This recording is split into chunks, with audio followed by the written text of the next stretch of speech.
Chers auditeurs, soyez les bienvenus. Aujourd'hui, au cœur des montagnes silencieuses d'Auvergne, nous allons faire la connaissance d'Hélène, une jeune femme marquée par l'injustice, et de Samuel Dubois, le propriétaire terrien qui porte en lui une ancienne douleur. Le destin les fait se croiser au marché du village, et un simple geste éveille quelque chose que même le temps n'a osé effacer.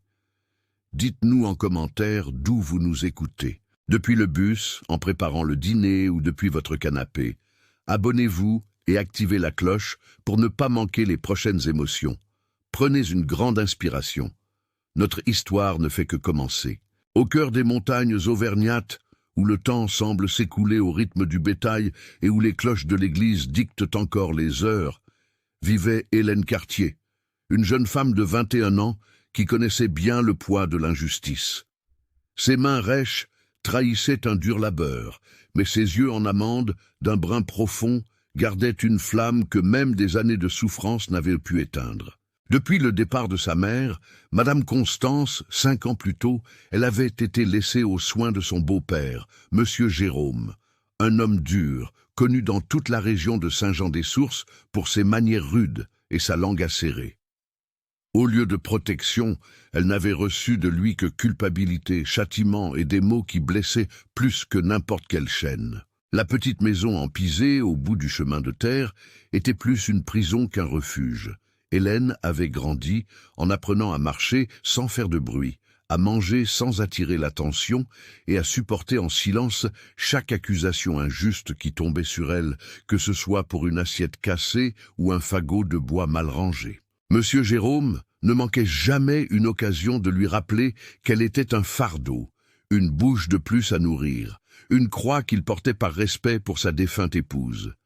Dans cette maison, il n'y avait pas de place pour l'affection, seulement des ordres, des reproches et des punitions. Le matin où notre histoire commence, le ciel s'était levé chargé, annonçant une tempête qui n'était pas seulement climatique. Hélène se réveilla au chant du coq avant même le premier rayon de lumière. Elle prépara le café fort que son beau-père exigeait, nourrit les poules dans la cour et balaya le perron comme chaque jour. Ses gestes étaient mécaniques, précis, comme ceux de quelqu'un qui a appris à survivre en devenant invisible. « Où est le café, petite ? Il est presque l'heure du marché. Et toi, tu restes plantée là comme une statue. » La voix de Monsieur Jérôme déchira le silence de la maison. Hélène se dépêcha de servir la tasse fumante, évitant de regarder directement l'homme qui mâchait un morceau de fromage, la bouche ouverte. « Aujourd'hui, tu viens avec moi au marché. Je dois vendre ces poulets fermiers et tu porteras les paniers. Et pas question de bavarder avec qui que ce soit. Tu m'entends? J'ai déjà assez de la honte que ta mère m'a laissée. » Hélène acquiesça en silence, ravalant le nœud qui s'était formé dans sa gorge. Les mentions de sa mère étaient toujours ainsi, chargées de rancœur. Constance avait été la seule personne à l'avoir vraiment aimée, à avoir vu au-delà de la jeune fille timide et maladroite. Avec elle, elle avait appris à broder, à faire de la confiture de lait et de la pâte de coin, à connaître les herbes du jardin. Mais ce temps de tendresse semblait maintenant un rêve lointain, presque irréel. Le village de Saint-Jean-des-Sources s'animait les samedis matins avec son marché traditionnel. C'était le moment où les habitants des fermes voisines descendaient pour vendre leurs produits, échanger des nouvelles et, bien sûr, partager quelques histoires, vraies ou non. Pour Hélène, c'était un moment doux amer. D'un côté, cela signifiait des heures sous le regard vigilant et accusateur de son beau-père. De l'autre, c'était sa seule chance de respirer au-delà des clôtures de la propriété, de voir d'autres gens, de se sentir partie de quelque chose de plus grand que sa propre solitude. Parmi les étals colorés, Hélène marchait quelques pas derrière Monsieur Jérôme, portant un lourd panier contenant une demi-douzaine de poules qui caquetaient, indignées par l'inconfort du voyage. Ses yeux attentifs captaient chaque détail. Madame Joséphine négociant un pot de mélasse, les enfants courant entre les étals, l'odeur de fromage frais mêlée à l'arôme de café fraîchement moulu. C'est alors que son regard croisa pour la première fois celui de Samuel Dubois. Il se tenait près de l'étal d'outils, discutant avec le forgeron local. Grand, Les épaules larges et le visage marqué par le soleil, Samuel était le propriétaire du domaine Saint-Rita, l'une des plus prospères de la région. Veuf depuis près de 10 ans, il était connu pour sa droiture et pour sa fidélité à la mémoire de son épouse. Il participait rarement aux fêtes du village, préférant la solitude de sa propriété, mais il était toujours présent au marché, achetant le nécessaire pour sa ferme et aidant discrètement les moins fortunés. Quelque chose dans le regard de cet homme, serein mais ferme, fit rapidement baisser les yeux à Hélène. Elle n'avait pas l'habitude d'être remarquée, encore moins par quelqu'un comme lui. « Dépêche-toi, petite !» La voix stridente de M. Jérôme la ramena à la réalité. Elle accéléra le pas, sentant le poids du panier plus que jamais. La matinée s'écoula lentement. M. Jérôme négociait les poulets, tandis qu'Hélène restait debout à côté de l'étal improvisé, immobile comme une sentinelle. La chaleur augmentait, faisant perler des gouttes de sueur sur son visage. Mais elle n'osait pas demander à s'asseoir ou à boire de l'eau. Elle connaissait bien les conséquences de la moindre requête. C'est alors que tante Rita, une vieille dame connue pour ses dentelles délicates, s'approcha avec un sourire chaleureux. « Quelle jolie fille vous avez là, monsieur Jérôme !» Le beau-père fronça les sourcils, comme si la simple mention de parenté était une offense. « C'est la fille de feu Constance. Je m'en occupe seulement parce que je l'ai promis à sa mère avant qu'elle ne parte, mais elle ne me cause que des ennuis. » Hélène sentit son visage brûler de honte. Tante Rita, percevant la gêne de la jeune femme, changea rapidement de sujet. « Tu brodes, n'est-ce pas, ma petite? J'ai quelques pièces qui ont besoin de finition et je paie bien pour ce service. » Avant qu'Hélène ne puisse répondre, M. Jérôme la coupa. « Elle n'a pas le temps pour ces bêtises, il y a bien assez à faire à la maison. » Et se tournant vers Hélène, « Va chercher de l'eau, petite, j'ai soif. » Hélène obéit promptement, soulagée d'échapper à cette situation. Elle se dirigea vers la fontaine qui alimentait le marché, portant une petite cruche en terre cuite. Le trajet jusqu'à la fontaine signifiait quelques minutes de paix, loin des regards et des paroles dures. Au bord de la fontaine, elle se pencha pour remplir la cruche. Son reflet dans l'eau cristalline montrait un visage jeune, mais aux yeux vieux, fatigué. Combien de fois s'était-elle demandé si ce serait sa vie pour toujours? Porter des fardeaux, supporter des humiliations, vivre dans l'ombre d'un homme amer. « Tout va bien, mademoiselle ?» La voix grave mais douce la fit sursauter. Hélène faillit laisser tomber la cruche en se retournant et en trouvant Samuel Dubois là, debout, l'observant avec une expression qu'elle ne put déchiffrer. Ce n'était ni de la pitié, ni une curiosité banale. C'était un intérêt sincère. « Oui, monsieur, » répondit-elle automatiquement, baissant les yeux. « Je suis juste venue chercher de l'eau pour mon beau-père. » Samuel acquiesça lentement. Il y avait quelque chose chez cette jeune femme qui l'intriguait, un mélange de fragilité et de force qui semblait contradictoire, mais étrangement harmonieux. « Vous êtes Hélène, n'est-ce pas? La fille de Constance Cartier. » Elle leva les yeux, surprise qu'il connaisse son nom.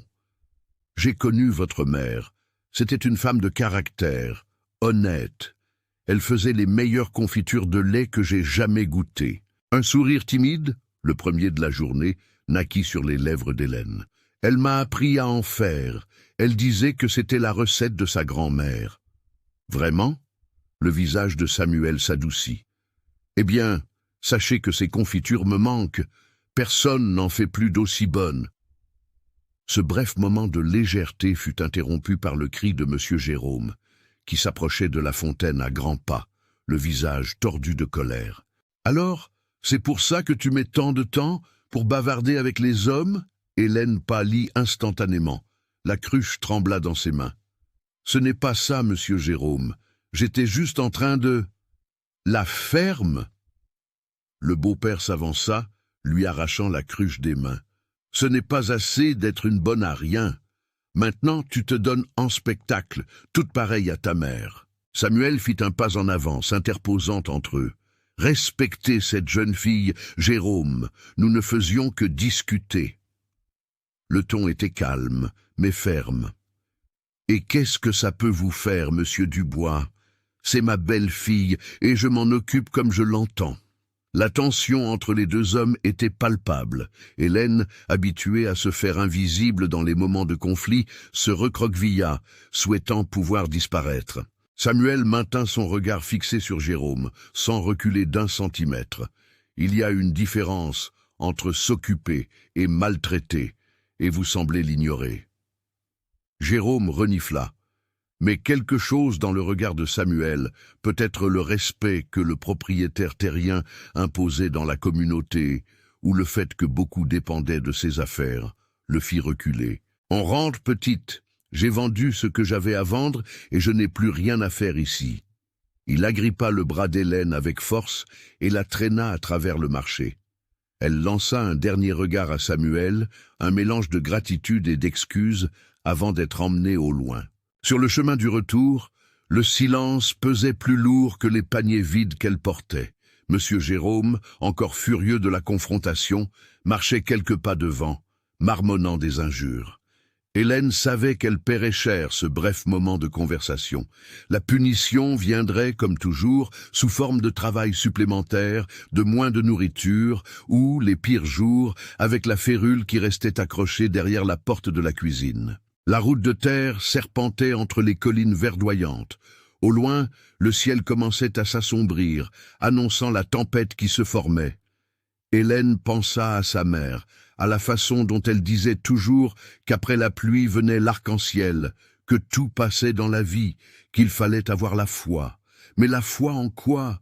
En ce Dieu qui permettait tant de douleurs, en un avenir qui semblait si semblable au présent, en ces gens qui détournaient le regard pour ne pas voir sa souffrance. Soudain, l'image de Samuel Dubois lui revint à l'esprit, la façon dont il l'avait défendu, dont il avait parlé de sa mère avec respect, dont il l'avait regardée, non pas comme un objet ou un fardeau, mais comme une personne. Peut-être, pensa Hélène, alors que les premières gouttes de pluie commençaient à tomber, peut-être y avait-il encore des raisons d'avoir la foi. En arrivant à la maison, trempé par la pluie qui tombait maintenant sans pitié, Monsieur Jérôme jeta les paniers par terre et désigna sa chambre. « Ce soir, tu ne dînes pas, et demain, avant le lever du soleil, je veux que la cour soit propre et les animaux nourris. Et pas de pleurnicherie, tu m'as bien entendu? Si ce n'était pas pour ta mère... » Il laissa la phrase en suspens, comme toujours. Hélène acquiesça en silence, et se retira dans la petite chambre au fond de la maison. Assise sur le bord de son lit de paille, écoutant le bruit de la pluie sur le toit, elle s'autorisa, pour la première fois depuis longtemps, à rêver à quelque chose de différent, à un endroit où elle pourrait parler sans peur, sourire sans culpabilité, vivre sans se sentir comme un poids. Un endroit qu'elle n'avait même pas osé imaginer jusqu'à ce matin. Mais maintenant, avec le souvenir du regard de Samuel Dubois encore frais dans sa mémoire, Hélène se permit de croire que peut-être, quelque part au-delà de cette maison en pisé, il y avait une place pour elle, un endroit où elle pourrait enfin respirer. Les jours qui suivirent cette rencontre au marché s'écoulèrent, comme toujours, entre les tâches ménagères et les silences pesants. Hélène essayait de garder ses pensées loin des souvenirs du propriétaire terrien, mais c'était impossible. La façon dont il l'avait défendue restait vivace dans sa mémoire, une petite flamme d'espoir au milieu de l'obscurité de sa routine. La semaine passa lentement, apportant avec elle l'annonce d'une festivité spéciale au village, la fête de la Saint-Jean, le saint patron local. La tradition voulait que toutes les familles y participent, apportant des plats typiques et de l'artisanat à vendre. Les jeunes dansaient autour du feu de joie, tandis que les plus âgés racontaient des histoires d'antan. Pour la plupart, c'était un motif de joie. Pour Hélène, cela signifiait seulement plus de travail et plus de chance de déplaire à son beau-père. Monsieur Jérôme, bien que grincheux et antisocial, ne manquait jamais l'occasion d'apparaître à ces fêtes. Moins par dévotion religieuse que pour maintenir les apparences d'un bon chrétien devant la communauté. « Tu vas préparer de la pâte de coin et quelques confitures de lait pour la fête, » ordonna-t-il pendant le petit déjeuner, 3 jours avant l'événement. « Et applique-toi, parce que le curé sera là, et je ne veux pas avoir l'air de rien. » Hélène acquiesça, ressentant un mélange d'anxiété et d'enthousiasme. Faire des confiseries était l'une des rares activités qu'elle aimait vraiment, un héritage précieux de sa mère. Les jours suivants, elle se consacra avec soin à cette tâche. Elle cueillit les coins mûrs de l'arbre au fond du terrain, sélectionna le lait le plus frais, mesura soigneusement le sucre. Chaque mouvement était précis, chaque ingrédient ajouté au moment exact. En remuant la bassine en cuivre, perdue entre ses souvenirs et l'arôme sucré qui emplissait la cuisine, Hélène s'autorisa pour quelques instants à n'être qu'une jeune femme de 21 ans, sans le poids de tant de chagrin. Le matin de la fête arriva avec un ciel clair et une brise douce, comme si même la nature voulait célébrer. Hélène se réveilla avant le soleil, disposa les confiseries dans des paniers garnis de tissus brodés et enfila sa seule robe qui n'était pas rapiécée. Une simple tenue en coton bleu clair qui avait appartenu à sa mère et qu'elle avait ajustée à son corps élancé. Monsieur Jérôme, déjà impatient sur le pas de la porte, la pressait avec des mots durs. « Arrête avec ta vanité, petite. Ce n'est pas à un bal que tu vas. Et tu ne vas bavarder avec personne, encore moins avec ce propriétaire terrien prétentieux. » Le chemin jusqu'au village était animé. Des charrettes et des gens à pied convergeaient vers la même destination, transportant des paniers de nourriture, des instruments de musique, et cet esprit festif que seules les célébrations de campagne savent créer. Hélène marchait en silence, quelques pas derrière son beau-père, portant les lourds paniers de confiserie qu'elle avait préparés. La place centrale du village, où se tenait habituellement le marché hebdomadaire, était transformée. Des guirlandes colorées traversaient l'espace d'un côté à l'autre. Des stands décorés exposaient divers produits et, au centre, un grand feu de joie attendait d'être allumé à la tombée de la nuit.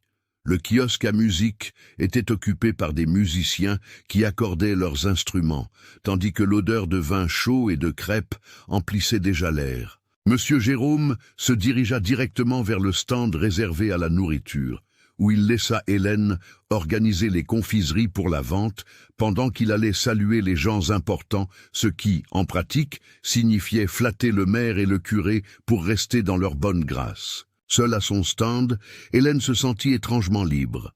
Elle arrangea les confiseries avec soin, décora la table avec des feuilles de bananier, comme sa mère le lui avait appris, et esquissa même un sourire timide pour les premiers clients qui s'approchèrent, attirés par l'arôme de la pâte de coin encore tiède. Ces confiseries ont l'air délicieuses. La voix grave et familière fit se retourner brusquement Hélène. Samuel Dubois se tenait devant le stand, avec un demi-sourire aux lèvres. Il portait des vêtements simples, mais propres et bien repassés, les cheveux grisonnants aux tempes peignées en arrière, révélant un visage marqué par le soleil et une vie de travail honnête.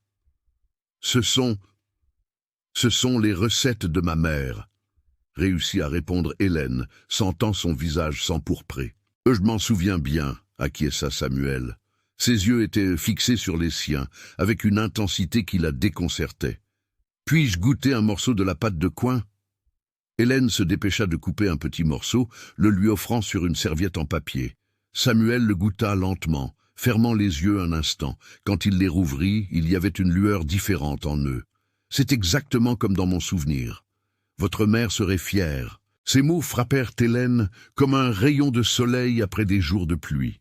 En 5 ans, personne n'avait mentionné sa mère de cette façon, avec respect, avec nostalgie.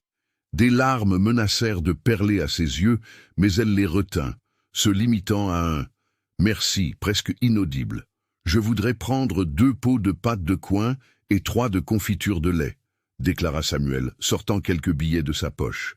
« Les ouvriers de la ferme vont adorer ça au petit déjeuner. » Hélène acquiesça, emballant les confiseries avec soin. Ses doigts tremblaient légèrement, non de peur, mais d'une émotion qu'elle ne savait nommer. « Hélène !» commença Samuel, mais il fut interrompu par l'arrivée brusque de Monsieur Jérôme, qui s'approcha à grands pas, le front plissé. « Qu'est-ce qui se passe ici ?» Le ton hostile fit instinctivement se recroqueviller Hélène. « J'achète juste quelques confiseries, Jérôme, » répondit calmement Samuel, sans se laisser intimider. « Votre belle-fille a du talent pour la cuisine. » « Monsieur Jérôme lança un regard méfiant à Hélène, puis aux confiseries déjà emballées. « Combien il paie ?» exigea-t-il, s'adressant à elle comme si Samuel n'était pas là. « 25 francs pour les 5 pots, » répondit Hélène à voix basse. « C'est bien trop peu, » s'exclama Jérôme en se tournant vers Samuel. « Vous pensez pouvoir profiter de nous juste parce que vous êtes riche? Ici, on demande 30 francs pour les 5. » Samuel, sans montrer la moindre contrariété, sortit simplement quelques billets de plus de sa poche. 30 francs est un prix juste pour la qualité de ces confiseries. Il déposa l'argent sur la table, prit les paquets et, avant de s'éloigner, jeta un dernier regard à Hélène. « Merci, je reviendrai plus tard pour en acheter d'autres. » Dès que Samuel se fut éloigné, M. Jérôme s'empara de l'argent et le fourra dans sa poche, lançant un regard furieux à sa belle-fille. « Ne crois pas que je n'ai pas vu ce qui se passe ici. Si je te vois encore faire les yeux doux à cet homme, tu le regretteras. » Et sans attendre de réponse, il s'éloigna de nouveau, non sans avoir ordonné, et ne quitte pas ce stand pour rien au monde. Les heures suivantes passèrent lentement. Hélène vendit presque toutes les confiseries qu'elle avait préparées, recevant des compliments qui la faisaient rougir.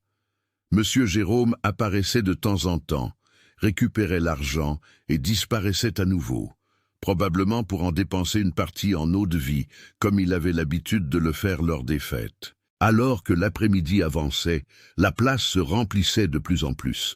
Des musiques entraînantes commencèrent à jouer, invitant les plus jeunes à danser. Hélène observait tout de loin, se sentant comme la spectatrice d'une vie qui n'était pas la sienne. C'est alors qu'elle remarqua un groupe de dames s'approchant de son stand, parmi lesquelles Madame Joséphine et Tante Rita, toutes deux avec des expressions inquiètes. « Ma petite !» commença Madame Joséphine, regardant autour d'elle comme si elle craignait d'être entendue. « Tu vas bien? Nous avons entendu ton beau-père te crier dessus tout à l'heure. » Hélène sentit son estomac se nouer.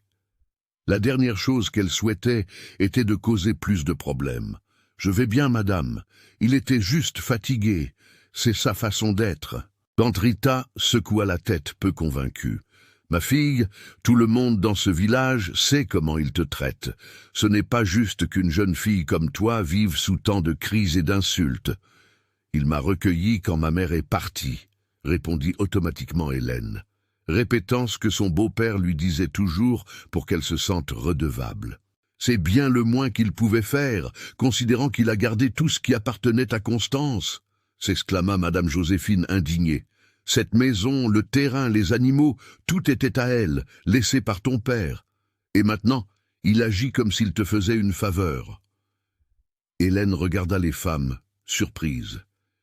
Elle n'avait jamais entendu cette version de l'histoire.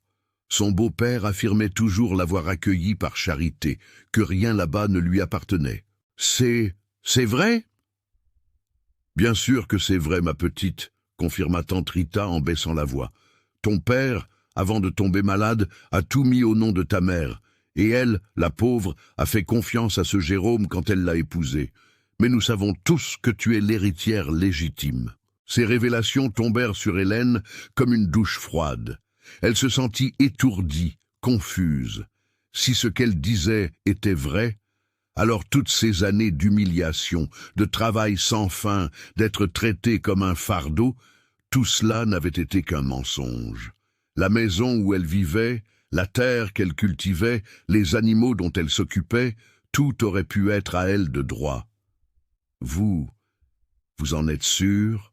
murmura-t-elle, la voix tremblante. « Ah, mais absolument, » acquiesça Madame Joséphine. « Mon mari travaillait chez le notaire à l'époque. Il a vu les documents de ses propres yeux. » La conversation fut soudainement interrompue par le retour de M. Jérôme, visiblement altéré par l'alcool, les joues rouges et les yeux injectés de sang. « Qu'est-ce que c'est que ça?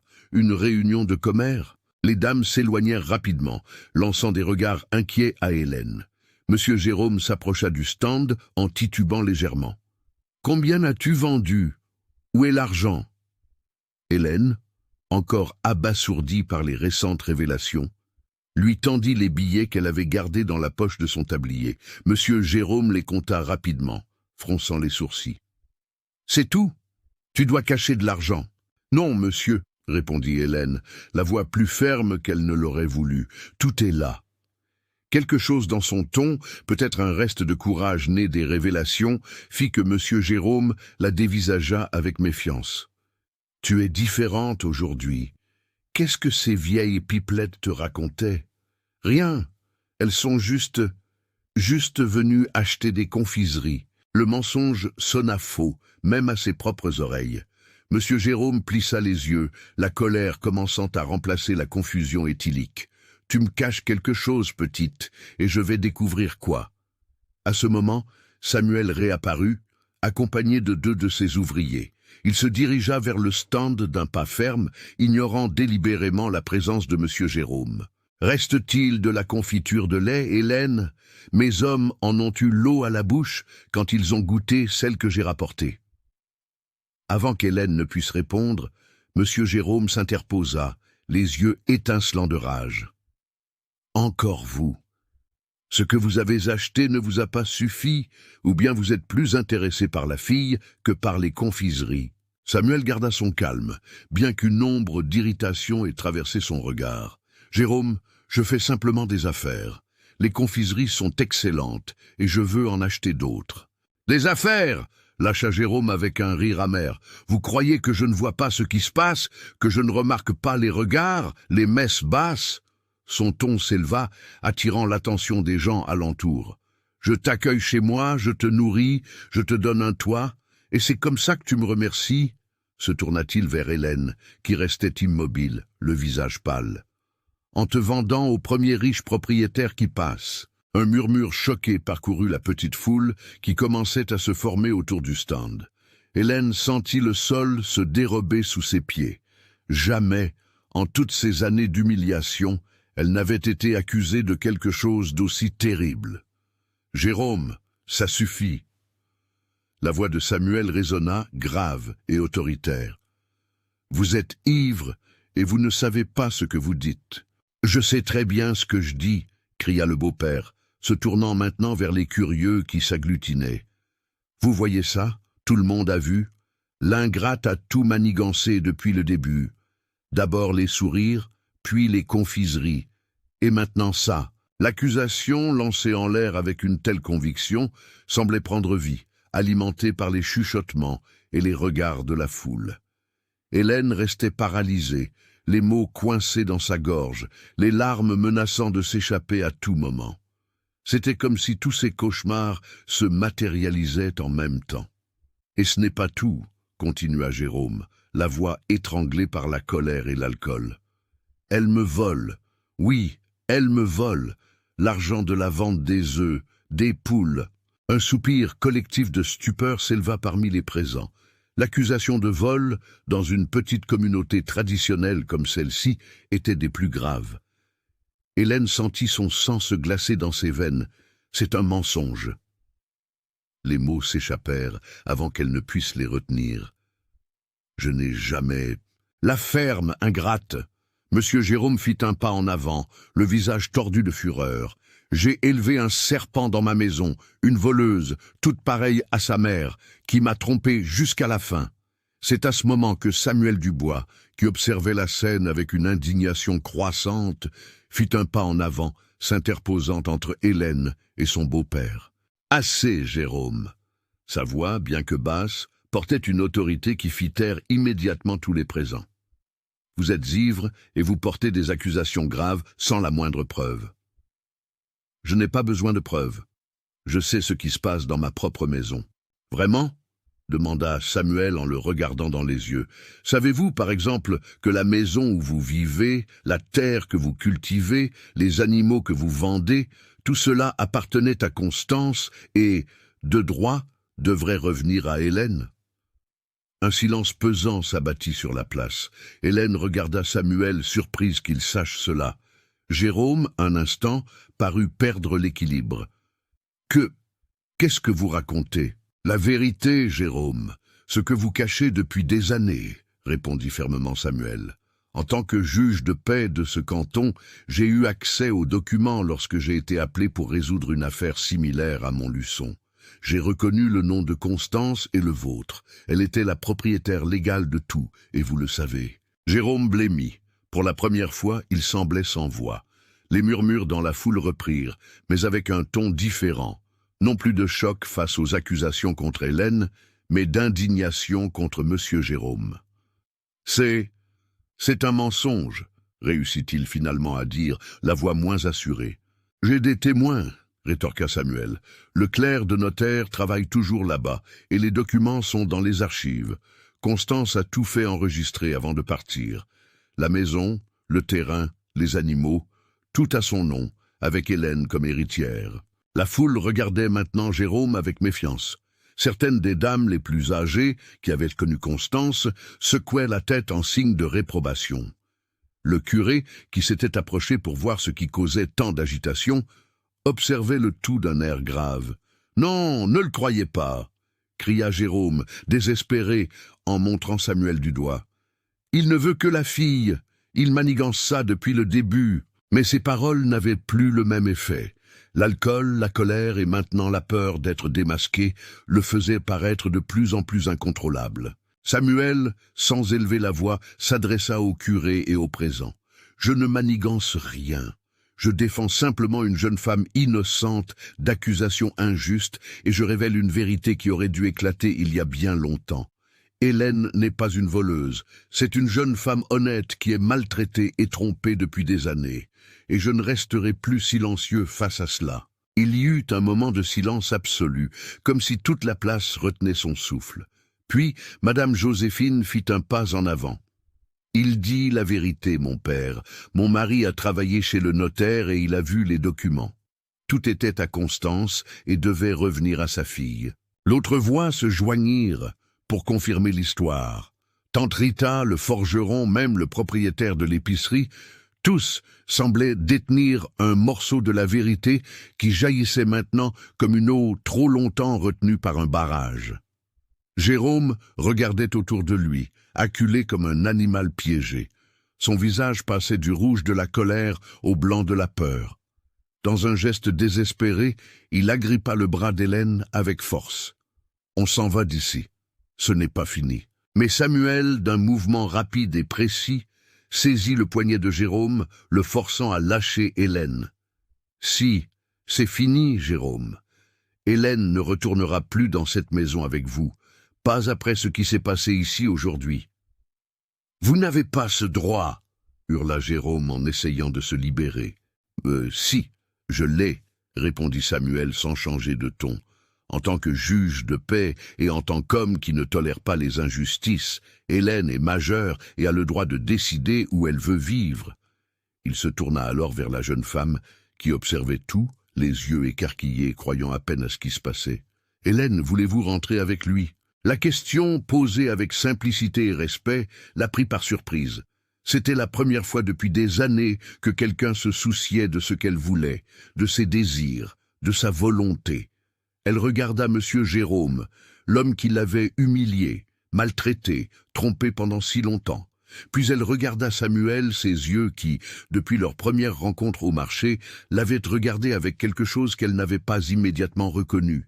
La dignité. La réponse vint dans un murmure, mais ferme comme un roc. « Non, je ne veux pas rentrer. » La nuit de la fête de la Saint-Jean se termina comme un rêve brumeux pour Hélène. Après sa déclaration ferme qu'elle ne retournerait pas avec son beau-père, une série d'événements se déroula rapidement. Le curé, ému par la situation, lui offrit un abri temporaire au presbytère. Monsieur Jérôme, visiblement vaincu et humilié devant toute la communauté, s'éloigna en titubant, lançant des menaces en l'air que peu prirent au sérieux. Hélène, tremblante et épuisée, accepta l'offre du curé, passant cette nuit dans une petite chambre au fond de l'église, où les religieuses séjournaient occasionnellement. Allongée sur le lit simple mais propre, Hélène ne parvenait pas à dormir. Les événements de la journée se répétaient dans son esprit comme les scènes d'un drame dont elle était la protagoniste involontaire. La révélation sur son héritage, l'accusation publique, l'intervention de Samuel. C'était comme si le monde qu'elle connaissait s'était soudain brisé en 1000 morceaux et qu'elle ne savait pas comment le reconstruire. Le lendemain matin, encore confuse et avec de profondes cernes d'une nuit blanche, Hélène trouva Samuel Dubois, qui l'attendait dans le petit salon du presbytère. Il parlait à voix basse avec le curé, tous deux avec des expressions sérieuses qui s'adoucirent en la voyant. « Bonjour, Hélène », la salua Samuel en se levant de sa chaise en bois. « J'espère que vous avez pu vous reposer un peu. » Elle acquiesça légèrement, se sentant étrangement timide. La lumière du jour apportait une clarté que la nuit avait refusée. Elle était seule, sans maison, sans but, dépendant de la charité des autres. « Merci pour hier », réussit-elle à dire, la voix presque un murmure. « Ne me remerciez pas », répondit Samuel avec un léger hochement de tête. « J'ai simplement fait ce qui était juste, ce que toute personne de bien ferait. » Le père Joseph, un homme d'âge mûr, aux yeux bienveillants et à la calvitie luisante, s'approcha avec une tasse de café. « Prenez, ma fille, cela vous aidera à y voir plus clair. » Hélène accepta la boisson chaude, laissant l'arôme familier lui apporter un peu de réconfort. « Qu'est-ce qui va se passer maintenant ?» demanda-t-elle en les regardant tour à tour. « C'est à vous de décider, » répondit Samuel en se rasseyant. « Mais si vous me permettez une suggestion, je pense que vous devriez faire valoir vos droits. La maison, le terrain, tout ce qui appartenait à votre mère vous revient légalement. » « Mais comment ? Je ne sais même pas par où commencer. »« Je peux vous aider » offrit Samuel, sa voix tranquille transmettant une sécurité qu'Hélène n'avait pas ressentie depuis des années. « En tant que juge de paix, j'ai une certaine influence auprès du notaire. Je peux vous accompagner pour vérifier les documents, demander les copies nécessaires. Ce ne sera pas un processus rapide, mais c'est possible. » Hélène regarda la tasse dans ses mains, sentant le poids de la décision. Affronter son beau-père dans une procédure légale signifierait des confrontations, plus d'humiliation publique, peut-être même des menaces. « J'ai peur », admit-elle finalement. Monsieur Jérôme peut être imprévisible quand il est en colère. Samuel et le curé échangèrent un regard. « C'est pourquoi, » continua Samuel en choisissant ses mots avec soin, « j'aimerais vous faire une autre proposition.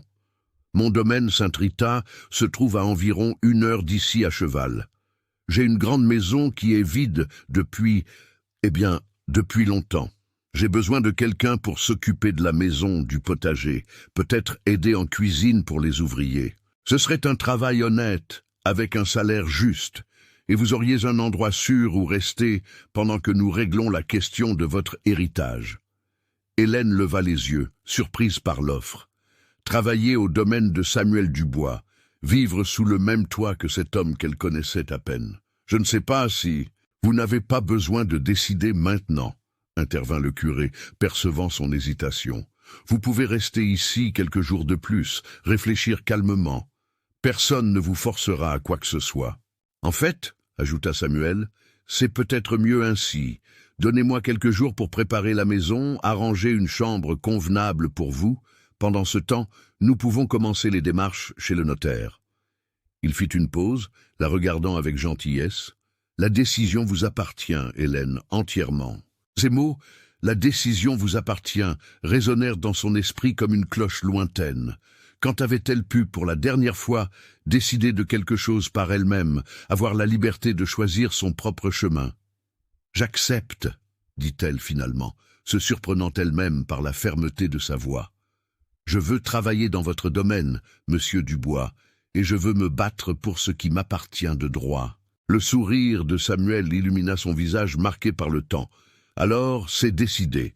Je reviens dans 3 jours pour vous chercher. En attendant, reposez-vous et reprenez des forces. Le chemin sera long, mais je vous promets que vous ne serez pas seul. » Après le départ de Samuel, le père Joseph s'assit à côté d'Hélène, ses yeux bienveillants fixés sur elle. « Vous en êtes sûre, ma fille ? Samuel Dubois est un homme bon, d'une réputation sans tache, mais je suis une jeune femme célibataire et il est veuf, » compléta Hélène, comprenant immédiatement l'inquiétude. « Les langues du village vont se délier. » Le curé soupira. « Malheureusement, oui, les gens peuvent être cruels dans leur jugement. J'ai déjà été jugé, mon père, » répondit Hélène, une nouvelle détermination grandissant en elle. J'ai survécu. Et s'il y a des rumeurs, qu'il en soit ainsi. Je préfère affronter les ragots que d'affronter à nouveau la férule de M. Jérôme. Le père Joseph acquiesça, respectant sa décision. Que Dieu vous protège et vous guide, ma fille. Et souvenez-vous, cette maison vous sera toujours ouverte. Les 3 jours suivants passèrent à un rythme étrange pour Hélène. Elle aida aux tâches de l'église, rangea la petite chambre où elle dormait, assista aux messes quotidiennes. Les gens du village, quand ils la voyaient, se partageaient entre regards de compassion et chuchotements à peine dissimulés. L'histoire de l'accusation publique et de la révélation sur l'héritage s'était répandue comme une traînée de poudre, alimentée par des versions de plus en plus élaborées. Le 3e jour, comme promis, Samuel arriva avec sa charrette. Il avait amené avec lui Madame Antoinette, une dame d'une 60aine d'années, veuve d'un ancien contremaître du domaine, qui aidait maintenant en cuisine. « Pour que personne n'ait rien à dire », expliqua Samuel, en aidant Hélène à monter dans la charrette. « Madame Antoinette vous accompagnera pendant le voyage et restera au domaine pendant quelque temps. » Hélène sentit une vague de gratitude pour ce geste. Samuel avait pensé à tout, même à protéger sa réputation. Le voyage jusqu'au domaine Sainte-Rita fut silencieux, mais pas inconfortable. Samuel conduisait les chevaux d'une main ferme, montrant occasionnellement un arbre fruitier ou un ruisseau le long du chemin. Madame Antoinette, assise à côté d'Hélène, racontait des histoires de la région, du temps où les premiers propriétaires terriens étaient arrivés sur ces terres. À mesure qu'il s'éloignait du village, Hélène sentit un poids se retirer lentement de ses épaules. C'était comme si chaque kilomètre parcouru l'éloignait non seulement géographiquement de son passé, mais aussi émotionnellement. Quand ils aperçurent enfin les portes du domaine Sainte-Rita, le soleil commençait à se coucher, peignant le ciel de teintes oranges et rouges qui semblaient présager des jours plus chauds, plus lumineux. La propriété était plus grande qu'Hélène ne l'avait imaginé. Un chemin de terre bien entretenu menait à la maison principale, une construction solide de 2 étages avec une large véranda et de hautes fenêtres. Autour s'étendaient plusieurs bâtiments plus petits, la maison des employés, la grange, l'écurie, un moulin à eau. Des champs verts s'étendaient à perte de vue, parsemés de troupeaux de bétail qui paissaient tranquillement. « Bienvenue à Sainte-Rita », dit Samuel en aidant les 2 femmes à descendre de la charrette. Un jeune garçon, qui ne paraissait pas avoir plus de 16 ans, s'approcha pour s'occuper des chevaux. « Bonsoir, patron, Madame Antoinette. » Il regarda Hélène avec une curiosité polie. « Voici Tobias, notre palefrenier, » présenta Samuel. « Tobias, voici Hélène Cartier. Elle va nous aider à la maison à partir d'aujourd'hui. » Le garçon hocha la tête, un sourire timide sur son visage, couvert de taches de rousseur.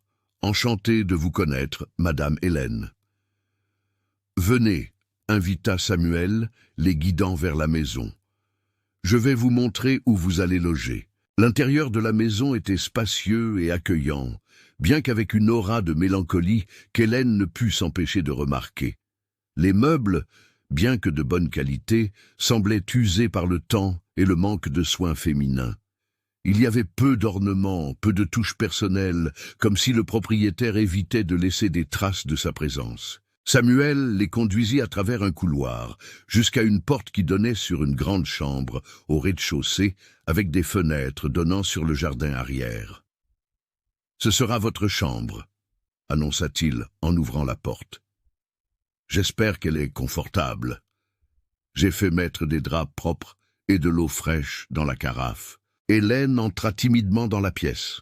Elle était plus grande que n'importe quelle chambre où elle avait jamais été, avec un vrai lit, pas un matelas de paille, une armoire en bois sombre, une commode avec un miroir et, près de la fenêtre, un petit bureau. Il y avait même un fauteuil de lecture dans un coin avec une petite table à côté. « C'est magnifique », murmura-t-elle, émue. « Vous n'aviez pas besoin de faire tout ça. »« Sottise » répondit Samuel avec un léger geste de la main. Cette chambre était vide, elle ne faisait que prendre la poussière. C'est bien qu'elle serve à nouveau. Il y avait quelque chose dans son ton, Une ombre de tristesse peut-être, qui fit qu'Hélène le regarda avec plus d'attention. Elle remarqua alors les rides d'expression autour de ses yeux, la fatigue déguisée dans son sourire. Cet homme qui semblait si fort, si décidé, portait aussi ses propres peines. « Je vais vous laisser pour que vous puissiez vous reposer du voyage, » continua Samuel. « Nous dînons à 19 heures, mais si vous préférez manger dans votre chambre ce soir, Madame Antoinette peut vous apporter un plateau. »« Non, je préfère dîner avec tout le monde, » répondit Hélène. Elle ne voulait pas commencer sa nouvelle vie en se cachant. « Parfait, » acquiesça Samuel. « À tout à l'heure, alors. » Après son départ, Madame Antoinette aida Hélène à défaire le petit baluchon de vêtements qu'elle avait apporté. Il n'y en avait pas beaucoup. 2 robes simples en plus de celles qu'elle portait, quelques sous-vêtements, un châle qui avait appartenu à sa mère. « Ne vous inquiétez pas, » dit la vieille dame, percevant la gêne d'Hélène en voyant ses maigres possessions étalées sur le grand lit. « Demain, nous pourrons aller à la ville voisine, Bellevue-sur-Allier. Il y a un magasin de tissus là-bas, et je peux vous aider à coudre quelques nouvelles tenues. »« Je n'ai pas d'argent pour ça, » admit Hélène, honteuse. « Monsieur Samuel vous a avancé 1 mois de salaire, » révéla Madame Antoinette avec un sourire complice. « Il a dit que vous auriez besoin de quelques petites choses et que je devais vous accompagner pour vos achats. » Une fois de plus, la gentillesse de cet homme la prit par surprise. Elle n'était pas habituée à tant de considération, à tant de bonté. Le dîner fut servi dans la salle à manger, une grande pièce dominée par une table en bois massif qui pouvait facilement accueillir 12 personnes. Mais ce soir-là, il n'était que 3. Samuel au bout de la table, Hélène à sa droite et Madame Antoinette à sa gauche. La nourriture, bien que simple, riz, haricots, bœuf bourguignon et une salade de feuilles du potager, était délicieuse, bien différente des repas rares et mal préparés qu'Hélène avait l'habitude d'avoir chez son beau-père. Demain, Madame Antoinette vous montrera la maison et vous expliquera la routine, » dit Samuel en savourant une compote de potiron en dessert. « Ne vous pressez pas pour commencer à travailler. Prenez le temps qu'il vous faudra pour vous adapter. » « Je préfère commencer tout de suite, » répondit Hélène, se surprenant par sa propre fermeté. « Je suis habituée au travail et j'aimerais me sentir utile. » Samuel l'étudia un moment avec une expression qu'elle ne put déchiffrer. « Comme vous voudrez. Mais souvenez-vous, ici vous n'êtes pas une servante, vous êtes une employée. Vous avez droit à des jours de congé, au repos, à un traitement digne. » Ces mots touchèrent profondément Hélène. Un traitement digne était quelque chose de si simple, de si fondamental, et pourtant si rare dans sa vie jusqu'alors. Les jours suivants furent une période d'adaptation et de découverte.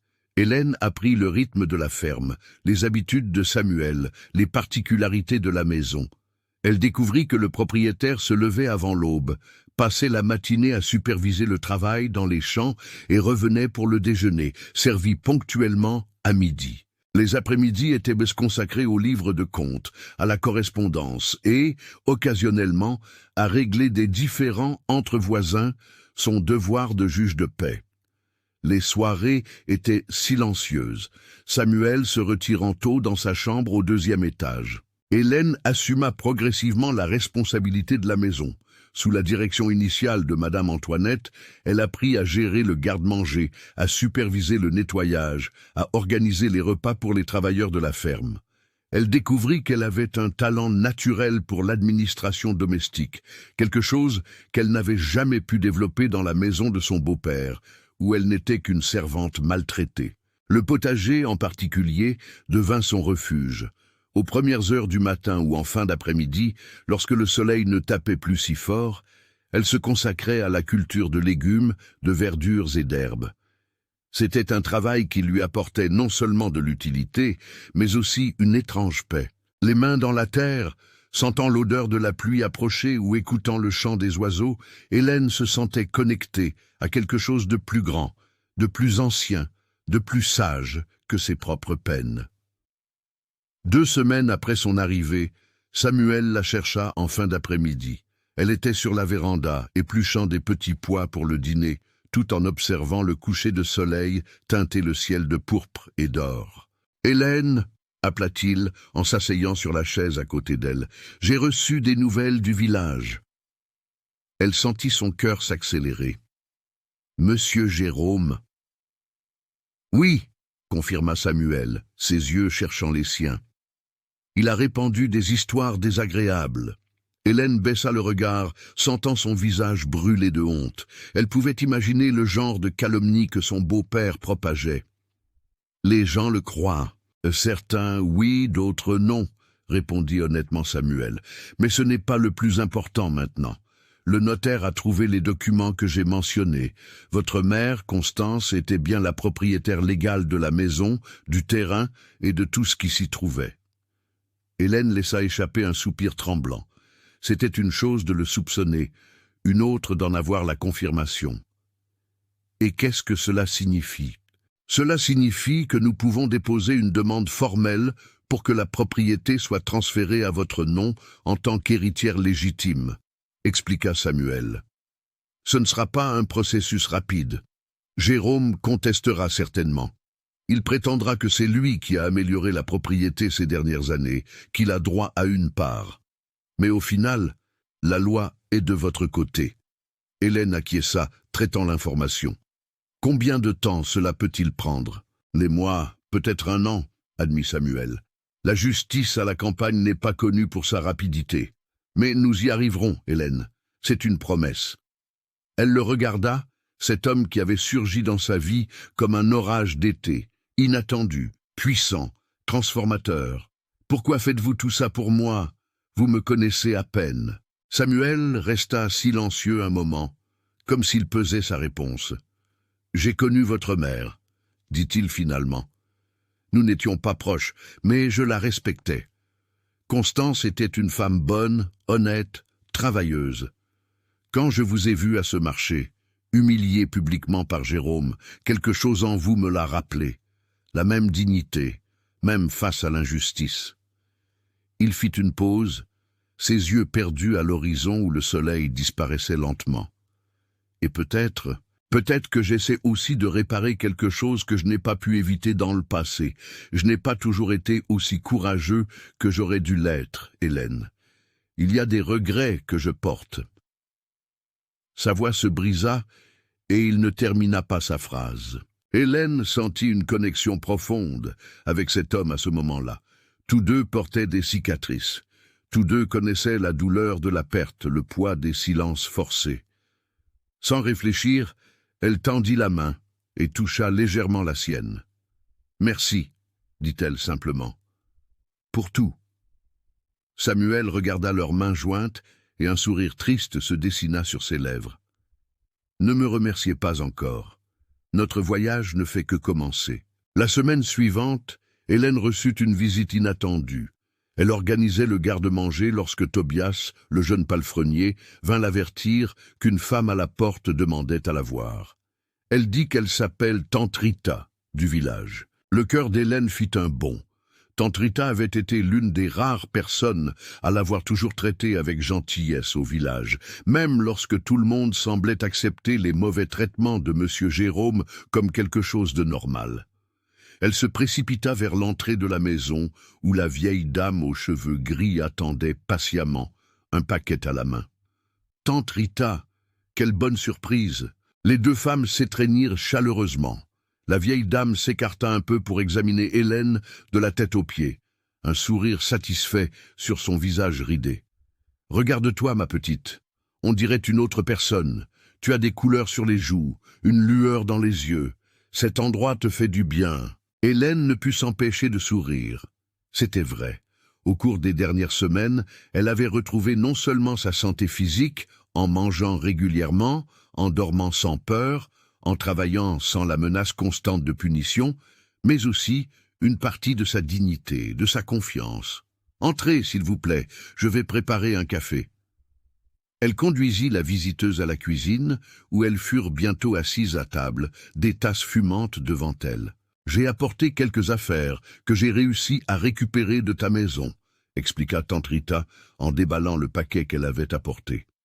À l'intérieur se trouvait un petit album de photos quelques vêtements et un crucifix en bois sculpté. Monsieur Jérôme est parti pour Clermont-Ferrand il y a 2 jours. On dit qu'il est allé chercher un avocat. J'en ai profité pour entrer et prendre ce que je pouvais. Je savais que ces choses étaient importantes pour toi. Hélène prit l'album avec des mains tremblantes. C'était le seul souvenir visuel qu'elle avait de sa mère. Quelques photographies jaunies par le temps, mais précieuses comme de l'or. Oh, tante Rita, je ne sais pas comment vous remercier. Pas besoin, ma fille. J'essaie juste de réparer un peu le mal que nous avons laissé faire toutes ces années, répondit la vieille dame, les yeux embués. Tout le monde au village voyait comment il te traitait. Nous aurions dû faire quelque chose avant. Ne vous blâmez pas, demanda Hélène en tenant les mains ridées de la vieille dame. L'important, c'est que maintenant, je vais bien et que je vais me battre pour ce qui m'appartient. Tante Rita acquiesça, satisfaite. C'est comme ça qu'il faut parler. Et comment ça se passe ici? Le patron, il te traite bien? La question, bien que posée avec une préoccupation sincère, portait un sous-entendu qui n'échappa pas à Hélène. « Monsieur Samuel est un vrai gentleman », répondit-elle fermement. « Il me traite avec respect, me paie un salaire juste, m'a donné une chambre confortable. Madame Antoinette est toujours là, et les employés de la ferme me respectent comme faisant partie de la maison. Tant mieux, ma fille, » sourit tante Rita visiblement soulagée. « Mais tu sais comment sont les langues du village. Tout le monde parle du fait que tu vis dans la maison d'un veuf, surtout un homme comme Samuel Dubois, qui n'a plus jamais regardé une autre femme après le départ de son épouse. » Hélène sentit son visage s'échauffer. « Il n'y a rien de tel entre nous, tante Rita. Je ne suis qu'une employée. Je sais, se hâta de dire la vieille dame. Je te le dis juste pour que tu sois préparé. Les ragots vont continuer, surtout avec Jérôme qui les alimente avec ses histoires. » Elles discutèrent encore un moment, tante Rita mettant Hélène au courant des nouvelles du village. Le curé continuait de la défendre dans ses sermons du dimanche, rappelant à tous les dangers du faux témoignage. Le gendarme avait finalement pris connaissance de l'affaire et enquêtait sur les accusations de Jérôme. La communauté, comme on pouvait s'y attendre, était divisée. Certains croyaient en l'innocence d'Hélène, d'autres répétaient les calomnies répandues par son beau-père. Quand tante Rita prit enfin congé, promettant de revenir bientôt, Hélène se sentit étrangement réconfortée. Malgré toutes les difficultés, malgré les ragots et les incertitudes sur l'avenir, une chose était claire, elle n'était plus seule dans son combat. Elle avait des alliés, des gens qui croyaient en elle, qui la soutenaient. C'était plus que ce qu'elle n'avait jamais eu auparavant. Le soir, pendant le dîner, Hélène raconta à Samuel la visite de tante Rita et les nouvelles qu'elle avait apportées. Il écouta attentivement, son visage révélant peu de ses pensées. « C'était à prévoir, » dit-il finalement. « Jérôme ne renoncera pas facilement à ce qu'il considère comme sien. »« À ce qu'il m'a volé, » corrigea Hélène, surprise de sa propre audace. Samuel sourit, une lueur d'approbation dans ses yeux. Exactement, à ce qu'il vous a volé, et c'est pourquoi nous devons être prêts pour une longue bataille. La conversation fut interrompue par l'arrivée de Madame Antoinette, apportant une lettre qui venait d'être livrée par un messager à cheval. « C'est du notaire, monsieur, » dit-elle en tendant l'enveloppe à Samuel.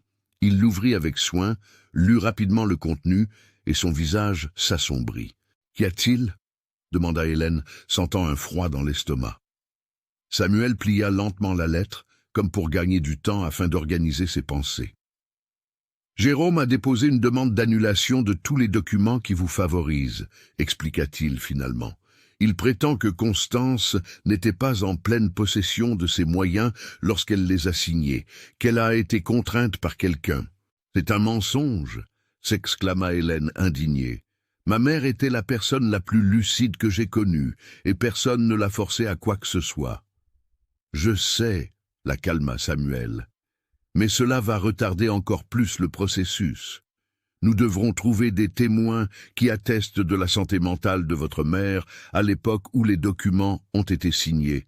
Nous devrons probablement demander une consultation de ses dossiers médicaux. » Percevant le regard horrifié d'Hélène, Samuel s'interrompit. « Excusez-moi, je ne voulais pas vous effrayer avec ces détails maintenant. » Non, je dois tout savoir, insista-t-elle en ravalant le nœud qui se formait dans sa gorge. Je ne peux plus vivre dans l'ignorance, en croyant seulement ce qu'on me dit. Je veux comprendre le processus. Je veux y participer activement. Samuel l'étudia un moment. Un nouveau respect naquit dans son regard. Vous avez raison. À partir de maintenant, je partagerai toutes les informations avec vous. Nous sommes une équipe dans ce combat, Hélène, et ensemble, nous gagnerons. Cette nuit-là, allongée dans son lit confortable, écoutant les bruits nocturnes de la ferme, le chant lointain d'une chouette, le murmure du vent dans les arbres, le meuglement occasionnel d'une vache, Hélène s'autorisa, pour la première fois depuis son arrivée, à penser véritablement à l'avenir, pas seulement au résultat immédiat du litige avec son beau-père, mais à des possibilités plus larges, plus lumineuses. Et d'étonnamment, dans toutes ces visions d'avenir, la figure sereine et forte de Samuel Dubois était présente. Non comme un patron, non comme un bienfaiteur, mais comme quelque chose de plus, quelque chose qu'elle n'osait pas encore nommer. Avec cette pensée troublante, mais étrangement réconfortante, Hélène s'endormit enfin, bercée par le silence protecteur du domaine Sainte-Rita et la promesse de jours meilleurs. Les mois suivants au domaine Sainte-Rita furent comme des saisons en transformation pour Hélène. L'hiver sec du plateau auvergnat laissa place à un printemps doux qui apporta non seulement des fleurs colorées dans les champs, mais aussi une nouvelle Hélène, plus forte, plus confiante, plus vivante. Son travail à la maison prit son propre rythme. Ses mains habiles ramenèrent l'ordre et la beauté qui avaient depuis longtemps abandonné ses pièces. Les confiseries qu'elle préparait devinrent célèbres parmi les travailleurs de la ferme, et même les propriétaires voisins commencèrent à commander ses pâtes de coing et ses compotes de fruits. Le potager, sous ses soins, prospérait comme jamais, fournissant des légumes frais pour la table et des herbes pour les remèdes maison qu'elle avait appris de sa mère. Peu à peu, la présence d'Hélène imprégnait chaque espace de la ferme, des vases de fleurs sauvages qu'elle plaçait stratégiquement dans la maison à l'arôme de pain frais qui emplissait la cuisine chaque matin. C'était comme si Sainte-Rita elle-même reprenait vie avec cette jeune femme qui, moins d'un an auparavant, vivait recroquevillée sous le joug d'un beau-père cruel. Le procès pour l'héritage, cependant, traînait en longueur. Comme Samuel l'avait prédit, Jérôme contestait chaque document, chaque témoignage, chaque preuve qui favorisait Hélène. Il alléguait tout, de l'incapacité mentale de Constance à une prétendue dette que la défunte aurait eue envers lui, dette dont, commodément, il ne possédait aucune trace écrite. Les voyages chez le notaire et au tribunal de l'arrondissement voisin devinrent fréquents. Samuel, fidèle à sa parole, tenait Hélène informée de chaque développement, aussi minime soit-il. Ensemble, ils étudiaient les documents, préparaient des arguments, cherchaient des témoins. Lors de ces occasions, assis côte à côte dans la bibliothèque de la ferme, sous la lumière dorée des lampes à pétrole, quelque chose de plus qu'un partenariat juridique commença à fleurir. C'était dans les petits gestes, le frôlement accidentel de leurs mains en attrapant le même document, la façon dont leurs regards se croisaient et se maintenaient une seconde de plus que nécessaire, les silences confortables qui s'installaient entre eux. Il y avait des moments où Hélène surprenait Samuel à l'observer quand il pensait ne pas être vu. Un regard différent de l'habituel, plus doux, plus vulnérable. Et elle-même se surprenait à penser à lui aux moments les plus inattendus de la journée, en cueillant des tomates dans le potager, en arrangeant les fleurs pour le dîner, en brodant à la lumière de l'après-midi sur la véranda. Lors d'un de ces après-midi de broderie, près de 6 mois après son arrivée à la ferme, Madame Antoinette s'assit à côté d'elle, sa propre broderie en main, et commenta comme si elle parlait du temps. Le patron est différent ces derniers temps. Hélène sentit son visage s'empourprer, mais garda les yeux fixés sur sa broderie. Différent comment? Oh, ma petite, ne fais pas l'innocente, sourit la vieille dame, ses yeux vifs et perspicaces. Il est plus enjoué, il se réveille en chantonnant, il sourit même plus aux employés. Et j'ai remarqué qu'il a fait tailler les rosiers du jardin que feu Madame Élisa soignait tant. Ça faisait des années que personne ne touchait à ces plantes. Hélène absorba l'information en silence. C'était la première fois qu'elle entendait le nom de la défunte épouse de Samuel. Quelque chose dans la façon dont Madame Antoinette avait mentionné le jardin de rosiers suggérait qu'il y avait une histoire là. Une histoire qui expliquait peut-être le vide qu'elle percevait parfois dans les yeux du propriétaire. « Madame Antoinette », commença Hélène avec hésitation. « Comment était-elle? Comment était Madame Élisa ?» La vieille dame interrompit sa broderie, un profond soupir s'échappant de ses lèvres. « C'était une fleur, ma fille, délicate comme une orchidée, mais forte à l'intérieur. Vous savez, le genre de femme qui n'élevait jamais la voix, mais que tout le monde s'arrêtait pour écouter quand elle parlait. » Elle fit une pause, comme si elle revivait des souvenirs lointains. Elle venait d'une famille traditionnelle de Lyon. Elle avait étudié dans un couvent, jouait du piano comme un ange. Tout le monde pensait qu'elle ne s'adapterait pas à la vie à la ferme, mais elle nous a surpris. Elle a appris à monter à cheval, à superviser la maison, même à aider à la mise bas des vaches quand c'était nécessaire. Hélène écoutait attentivement, essayant de se forger une image mentale de cette femme qui avait été si importante dans la vie de Samuel. « Et que lui est-il arrivé ? » « La fièvre !» répondit Madame Antoinette en baissant la voix comme si elle craignait d'être entendue par des fantômes. Une fièvre qui a commencé comme un simple rhume et qui l'a emportée en une semaine. Les médecins de la capitale sont venus, mais il était trop tard. Monsieur Samuel est resté comme un zombie pendant des mois. Il ne mangeait pas, ne dormait pas, passait des heures dans ce jardin de rosiers qu'elle aimait tant.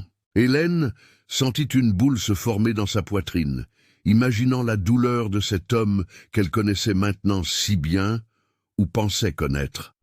Depuis combien de temps cela s'est-il passé? Ça fera 11 ans, le mois prochain, répondit Madame Antoinette, le 15 novembre. C'est pour ça que je m'inquiète toujours quand cette date approche.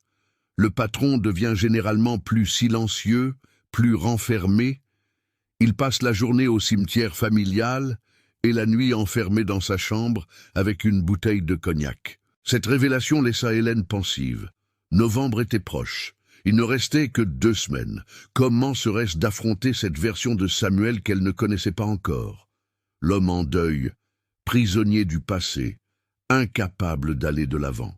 Mais cette année, continua Madame Antoinette avec un sourire énigmatique, j'ai le pressentiment que ce sera différent. Le regard significatif qu'elle lança à Hélène ne laissait aucun doute sur ce qu'elle pensait. La présence de la jeune femme avait apporté des changements. Elle avait ravivé quelque chose qui était éteint depuis longtemps. Hélène sentit le poids de cette attente, de ce rôle qu'elle avait involontairement commencé à jouer dans la vie de Samuel. Était-ce juste?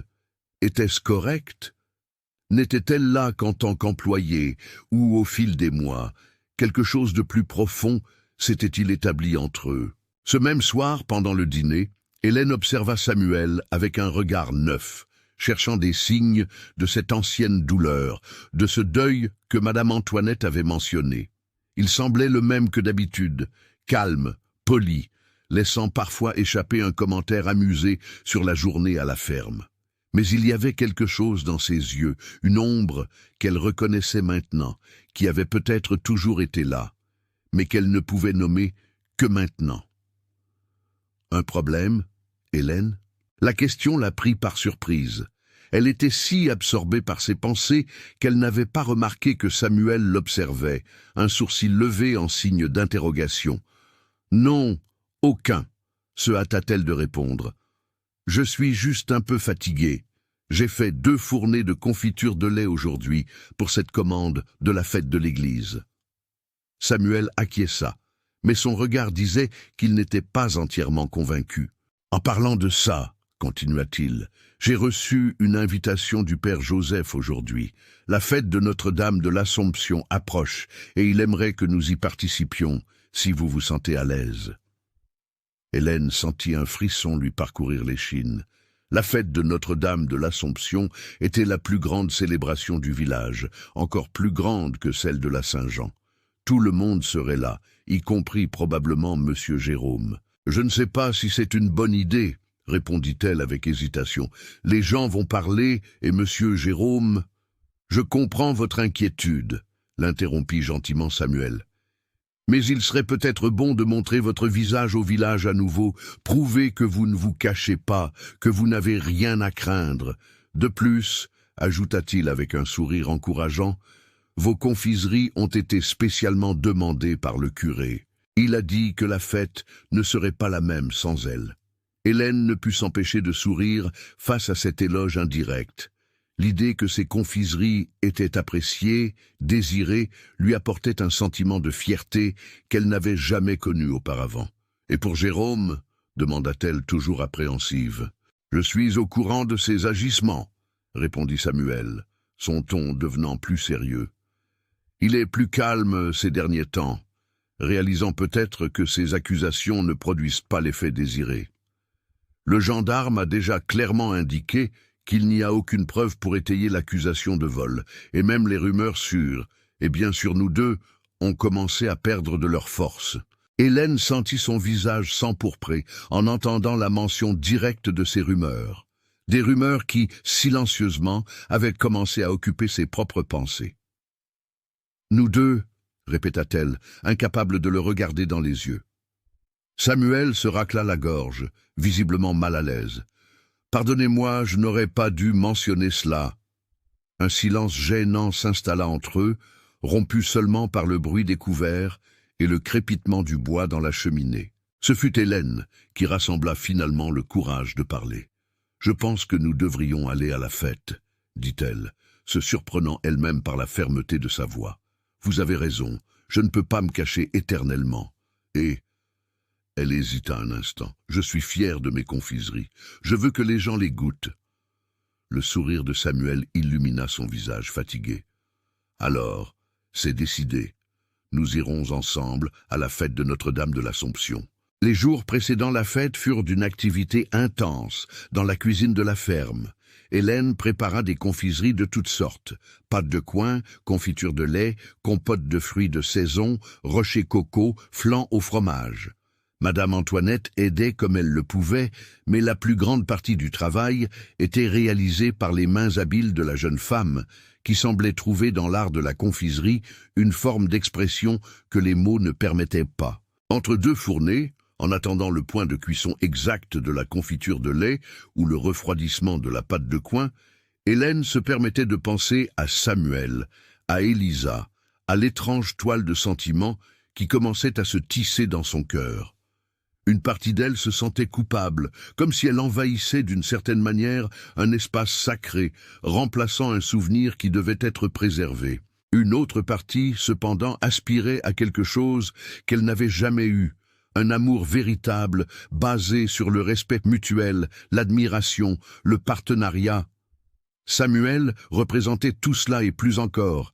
Il était son protecteur, son allié dans la lutte juridique, mais aussi un homme qu'il avait vraiment vu, non comme une servante, non comme une orpheline digne de pitié, mais comme une femme complète, avec ses qualités et ses défauts, ses rêves et ses peurs. La veille de la fête, cependant, apporta une surprise inattendue.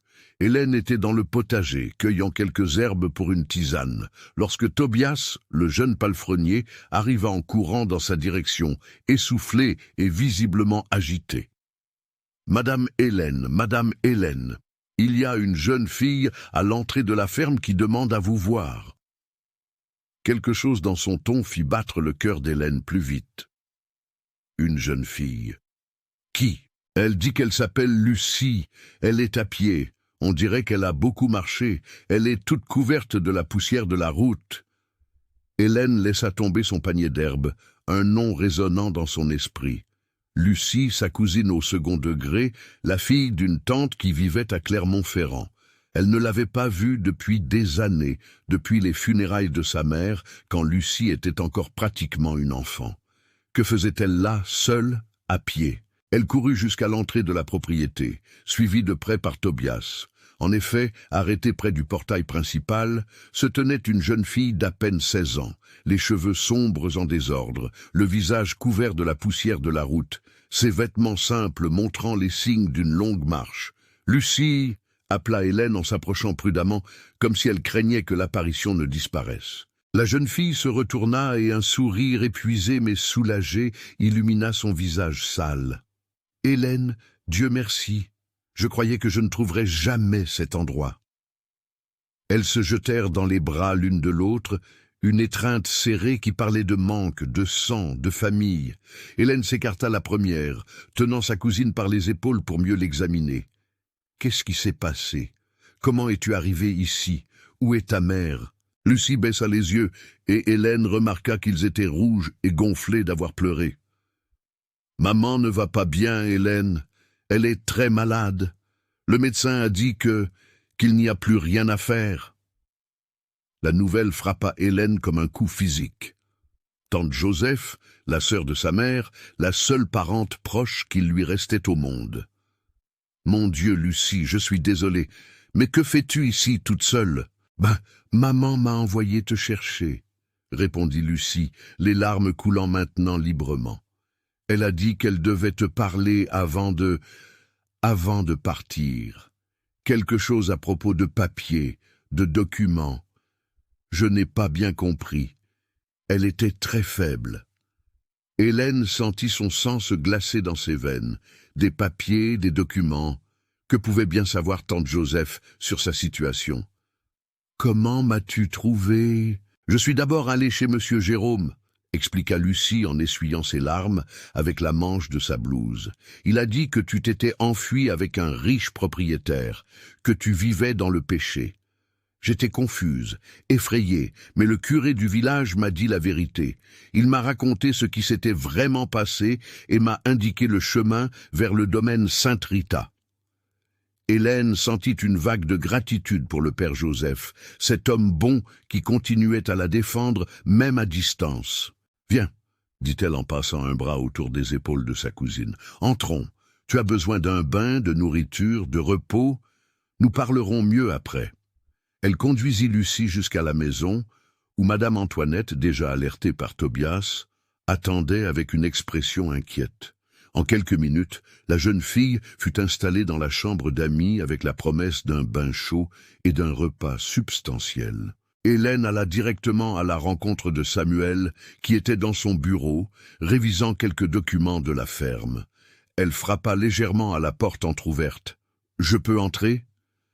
Samuel leva les yeux de ses papiers, souriant en la voyant, mais le sourire disparut rapidement en remarquant son expression perturbée. « Qu'y a-t-il » Hélène entra, fermant la porte derrière elle. En quelques mots, elle expliqua la situation. L'arrivée inattendue de Lucie, la maladie de tante Joseph, la mention de documents importants. Samuel écouta attentivement, le front plissé en concentration. « Si votre tante est aussi malade que la jeune fille le dit, nous n'avons pas de temps à perdre, » déclara-t-il finalement en se levant de sa chaise. « Nous devons aller à Clermont-Ferrand immédiatement. »« Nous » demanda Hélène, surprise. « Vous pensez que je devrais y aller aussi ?»« Bien sûr, » répondit Samuel comme si c'était évident. « Votre tante demande à vous voir spécifiquement, et s'il y a des documents impliqués, des documents qui peuvent aider votre cause contre Jérôme, alors il est fondamental que vous soyez présente. » Hélène acquiesça lentement, assimilant l'idée. Clermont-Ferrand, la capitale, un monde complètement différent de ce qu'elle connaissait. Et y voyager avec Samuel. « Mais et la fête? Les confiseries que j'ai promises ?»« La fête peut attendre, » répondit fermement Samuel. « La famille passe avant tout, Hélène. Je suis sûr que le père Joseph comprendra. » Il y avait quelque chose dans la façon dont il avait dit « la famille » qui toucha profondément Hélène. C'était comme si, d'une certaine manière, il se considérait aussi en faire partie. « Quand partirions-nous ?»« Demain à l'aube, si possible, » répondit Samuel, calculant déjà mentalement les préparatifs nécessaires. « Le voyage prend 2 jours en calèche, plus 1 pour arriver au centre-ville. Compte tenu de l'état de santé de votre tante, plus tôt nous arriverons, mieux ce sera. » Hélène acquiesça, un mélange d'anxiété et de tristesse l'envahissant. L'idée de retrouver tante Joseph, après tant d'années, peut-être pour un dernier adieu, était douloureuse. Mais il y avait aussi la curiosité à propos de ces fameux documents, de ce qu'ils pourraient révéler. Je vais parler à Lucie, voir si elle est en état de faire le voyage de retour si tôt. Faites, acquiesça Samuel. Pendant ce temps, je vais m'occuper de la calèche, des chevaux et de tout ce dont nous aurons besoin. Hélène se tourna pour sortir, mais s'arrêta à la porte, se retournant vers Samuel avec une expression de gratitude qui se passait de mots. Il lui sourit en réponse, ce sourire qui, au cours des derniers mois, était devenu son ancre, son havre de paix dans un monde d'incertitude. Le voyage vers Clermont-Ferrand fut plus difficile qu'Hélène ne l'avait imaginé. Les routes, bien qu'entretenues pour l'époque, étaient cahotteuses et poussiéreuses. La calèche, même si c'était la meilleure que Samuel possédait, tressautait constamment, rendant le sommeil presque impossible. Lucie, encore épuisée de son voyage précédent, dormait par intermittence, appuyée sur l'épaule de sa cousine. Samuel, assis en face d'elle, restait alerte, échangeant occasionnellement quelques mots avec le cocher sur le meilleur chemin à suivre. Il ne s'arrêtait que pour les repas et pour changer les chevaux à des relais stratégiques le long du chemin. La nuit, il logeait dans de petites auberges, en bord de route, des endroits simples mais propres, où Samuel insistait pour louer des chambres séparées pour les femmes et pour lui-même, toujours attentif aux convenances et à la réputation. À la fin du 2e jour de voyage, ils aperçurent les premiers signes de la capitale. Des maisons plus rapprochées, des rues plus larges, même des poteaux d'éclairage électrique, une nouveauté qu'Hélène observait avec émerveillement par la fenêtre de la calèche. « C'est la première fois que vous venez dans la capitale ?» demanda Samuel, remarquant son enchantement. Hélène acquiesça, les yeux fixés sur les lumières qui commençaient à s'allumer avec la tombée de la nuit. « J'en ai toujours entendu parler, mais je n'aurais jamais imaginé y venir un jour. C'est une ville en pleine transformation, commenta Samuel. Encore nouvelle, mais qui grandit rapidement. On dit que dans quelques années, ce sera l'une des plus grandes de France. Hélène absorbait chaque mot, chaque image qui défilait par la fenêtre. Les rues pavées, les tramways électriques, les boutiques élégantes, les hommes en costume et chapeau, les femmes avec des robes à la dernière mode. C'était comme entrer dans un autre monde, un monde qu'elle ne connaissait jusqu'alors que par les récits occasionnels des voyageurs qui passaient par son village. Lucie, plus familière avec la ville, indiquait le chemin vers le modeste immeuble où elle vivait avec sa mère. Il se trouvait dans un quartier simple, habité principalement par des fonctionnaires et de petits commerçants. Quand ils arrivèrent enfin, la nuit était déjà tombée. La maison était dans l'obscurité, à l'exception d'une faible lumière provenant d'une des fenêtres de l'étage supérieur. « C'est la chambre de maman », expliqua Lucie, la voix étranglée par l'émotion. « Ce doit être l'infirmière que nous avons engagée pour rester avec elle quand je ne suis pas là. » Ils descendirent de la calèche, les muscles endoloris par le long voyage. Samuel donna des instructions au cocher pour qu'il emmène les chevaux à une écurie voisine et revienne le matin. Lucie ouvrit la porte d'entrée avec une clé qu'elle sortit de sa poche, et ils entrèrent tous les trois en silence. L'intérieur de la maison était simple, mais propre et bien rangé. Des meubles en bois sombres, quelques portraits au mur, un vieux piano dans un coin du salon, héritage de temps meilleurs, probablement. L'infirmière, une femme d'âge mûr, à l'air fatigué, vint les accueillir dans l'escalier. « Dieu merci, vous êtes revenue, ma petite, » dit-elle à Lucie. « Votre mère a demandé après vous toutes les heures. » Son regard curieux se posa sur Hélène et Samuel, clairement intrigués par la présence d'étrangers à cette heure tardive. « Voici ma cousine Hélène, dont maman parle si souvent, » la présenta Lucie. « Et voici monsieur Samuel Dubois, un de ses amis. » Hélène remarqua l'hésitation de Lucie en définissant Samuel et ne put s'empêcher de sentir un pincement au cœur. Ami, patron, protecteur, qu'était-il exactement dans sa vie? « Comment va ma tante ?» demanda-t-elle, détournant son attention de ses pensées troublantes. L'infirmière secoua la tête, son visage prenant une expression grave. « Je ne vais pas vous mentir, mademoiselle, elle est très faible. Le médecin est passé ce matin et a dit que c'est une question de jours, peut-être d'heures. Mais c'est une battante. Elle a dit qu'elle ne partirait pas avant d'avoir vu sa nièce. » Hélène sentit les larmes lui monter aux yeux. Elle n'avait pas vu tante Joseph depuis des années, mais les souvenirs qu'elle avait d'elle étaient tous affectueux. C'était elle qui l'avait accueillie les premiers jours après la perte de sa mère, avant que monsieur Jérôme ne décide de la ramener au village. « Je peux la voir maintenant ?»« Bien sûr », acquiesça l'infirmière. « Elle est réveillée. Je viens de lui donner ses médicaments contre la douleur, donc elle est un peu plus à l'aise. » Hélène regarda Samuel, qui comprit immédiatement. « Allez-y, » dit-il gentiment. « Lucie et moi attendrons ici. Prenez tout le temps qu'il vous faudra. » Le cœur lourd, Hélène monta les escaliers derrière l'infirmière. Le couloir de l'étage supérieur était étroit, avec 3 portes fermées. L'infirmière désigna celle du milieu. « C'est là. Je vous laisse seule. » Hélène prit une profonde inspiration, essayant de contrôler son émotion, et frappa doucement à la porte. Une voix faible, presque un murmure, l'invita à entrer. La chambre était dans la pénombre, éclairée seulement par une lampe à pétrole à côté du lit.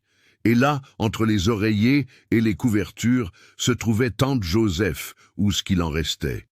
La femme robuste et énergique dont Hélène se souvenait avait disparu, laissant place à une silhouette squelettique à la peau jaunâtre et aux yeux caves.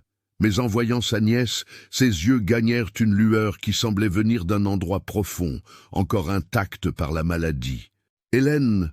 appela-t-elle en tendant une main tremblante. « Ma petite, tu es venue !» Hélène se précipita vers le lit, tenant cette main fragile entre les siennes.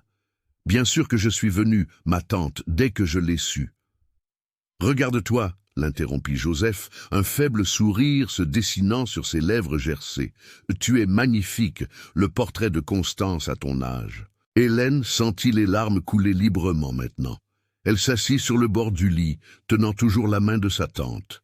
« Lucie a dit que vous vouliez me voir, que vous aviez quelque chose d'important à me dire. » Joseph fit un léger signe de tête, et son regard se tourna vers une petite commode à côté du lit. Dans le tiroir du haut, une boîte en métal. « Prends-la. » Hélène obéit, trouvant une boîte rectangulaire en métal rouillé. Elle l'ouvrit avec soin, révélant plusieurs papiers jaunis par le temps.